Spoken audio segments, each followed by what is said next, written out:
आप सभी। स्वागत करती हूँ आप सभी का आपके अपने यूट्यूब चैनल एजुकेशनल चैनल में। तो आज की इस वीडियो में हम पढ़ने वाले हैं अलजेब्रिक एक्सप्रेशन का एक और मजेदार धमाकेदार क्वेश्चन, जिसमें आपने देखा तो होगा इस टाइप का क्वेश्चन, लेकिन इसको करने के दो मेथड होते हैं। इसलिए जो भी इस वीडियो को पूरा एंड तक देखेगा उसके लिए इस वीडियो को देखने के लिए दो बेनिफिट होंगे। एक क्वेश्चन को दो तरीके से करना सीखेंगे वो। तो चलिए बिना किसी देरी के वीडियो को स्टार्ट करते हैं। तो लावाई मार कर तो जल्दी से सॉल्व करना है, ठीक है। चलिए, तो क्वेश्चन क्या है हमारा, find the product of the following. यानी कि इसमें क्या करना है, हमें यहाँ पर क्या दिए गए हैं, दो टर्म्स दी गई हैं, इनको हमें मल्टीप्लाई करना है और प्रोडक्ट लाना है। इसको एकदम आसान से सीखते हैं कि ये किसकी फॉर्म में है, ठीक है।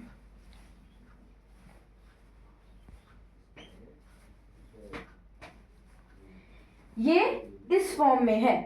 बस क्या है इसमें कि इसमें प्लस है, एक्स है और दो डिजिट है, ठीक है।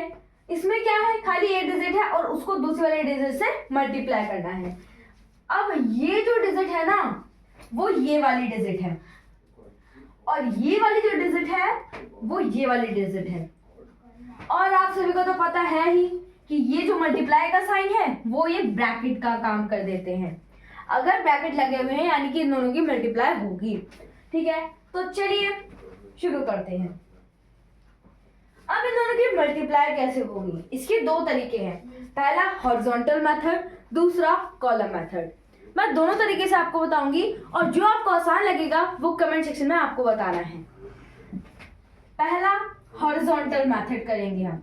इसमें क्या करना होता है आपको, जो पहली टर्म होती है उसके अंदर जितनी भी डिजिट है, जितने भी वेरिएबल है, जितने भी कांस्टेंट है, उसको एक एक करके दूसरे वाले टर्म में से मल्टीप्लाई करना होता है। देखो कैसे, इसकी जो पहली टर्म है यानी कि पहला जो इसका वेरिएबल है वो है 5x, ठीक है। अब ये वाली टर्म को हमें यहाँ पर रख लेना है ब्रैकेट के साथ, तभी तो पता चलेगा कि मल्टीप्लाई में है x प्लस 4। अब इसके बाद आपको क्या करना है, प्लस का 7 है इसलिए हमने प्लस का 7 ही लेंगे। अगर माइनस का 7 होता तो माइनस का 7 लेते, ठीक है। ये हो जाएगा आपका प्लस का 7। अब इस कांस्टेंट को हमें इस वाली टर्म से पूरा मल्टीप्लाई करना है इसी तरीके से एकदम, ठीक है। 3x plus 4, okay. अब क्या करना है आपको, इसको सॉल्व कर देना है। कैसे सॉल्व होगा, देखो ये है 5x और ये है 3x। इसको पहले इसमें मल्टीप्लाई करेंगे, फिर जो है यहाँ पर लिखेंगे, प्लस का साइन लगाएंगे, फिर इसकी मल्टीप्लाई इसमें करेंगे, फिर जो आएगा उसे यहाँ पर लिखेंगे। 5x मल्टीप्लाई 3x, पहले हम इसकी इसमें मल्टीप्लाई करेंगे, फिर इसकी इसमें मल्टीप्लाई करेंगे।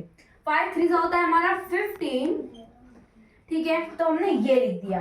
अब अगर हम x की मल्टीप्लाई करेंगे तो क्या आएगा हमारा, x या फिर x स्क्वायर, क्योंकि आपने पढ़ा ही होगा कि x अगर हम मान लिया हमने क्यूब रखा तो इसका मतलब ये होगा कि x को 3 टाइम्स, है ना। तो उसी तरीके से यहाँ पर x 2 टाइम्स है और दोनों की मल्टीप्लाई हो रही है, तो x स्क्वायर, फिर प्लस का साइन। अब इसकी मल्टीप्लाई होगी इसमें, 5 4 कितना होता है, 5 4 होता है हमारा 20। यहाँ पर x है, यहाँ पर नहीं है, तो इस वाले x को हम यहाँ पर रख देंगे, प्लस का साइन। अब 7 की मल्टीप्लाई इस वाले से करनी है, 7 की मल्टीप्लाई 3 से करेंगे तो क्या आएगा हमारा, 7 3 होता है हमारा 21। x इसके पास नहीं है, इसके पास है, तो हम इसको लिख देंगे, प्लस का साइन। 7 की मल्टीप्लाई 4 में करेंगे, प्लस प्लस प्लस हो जाएगा, 7 4 कितना होता है हमारा 28। अब हमें देखना है कि इसमें कुछ काटा पीटी हो सकती है, नहीं हो सकती, क्योंकि इसमें कोई फ्रैक्शन है ही नहीं। और अब हमें क्या करना है, प्लस माइनस का देखना है। तो प्लस हो सकता है, यस हो सकता है। कौन कौन सी टर्म में, एक ये वाली टर्म में और एक ये वाली टर्म में। अब आप कहेंगे कि ये भी तो x की टर्म है, इसमें भी प्लस होगा, लेकिन नहीं, पावर का डिफरेंस है, इसमें पावर है, इसमें पावर नहीं है। तो इन दोनों को प्लस करेंगे, इसको नहीं करेंगे। 15x स्क्वायर प्लस, अगर हम इसकी इसमें प्लस करते हैं तो कितना आ जाएगा हमारा 41x। अब यहां पर x स्क्वायर नहीं आएगा क्योंकि यहाँ पर मल्टीप्लाई नहीं प्लस हो रहा है, ठीक है, plus 28 and this is your answer. देखा कितना इजी है। अब हम करते हैं कॉलम मेथड। कॉलम मेथड कैसे करना है,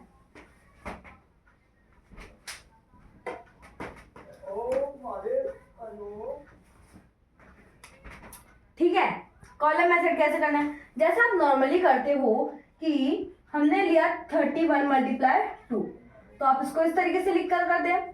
इसी तरीके से हमें ये वाला भी करना है। ओके, 5x प्लस 7 ब्रैकेट, उसके बाद 3x प्लस 4 प्लस 4। अब इनकी मल्टीप्लाई कर देनी है, लेकिन हम क्या करते हैं, जो ये इस टाइप के क्वेश्चन लिखते हैं उसमें इस टाइप से करते हैं मल्टीप्लाई, लेकिन इसमें क्या होगा, इस साइड से होगी मल्टीप्लाई, क्योंकि इस साइड से करने में ज्यादा इजी होता है।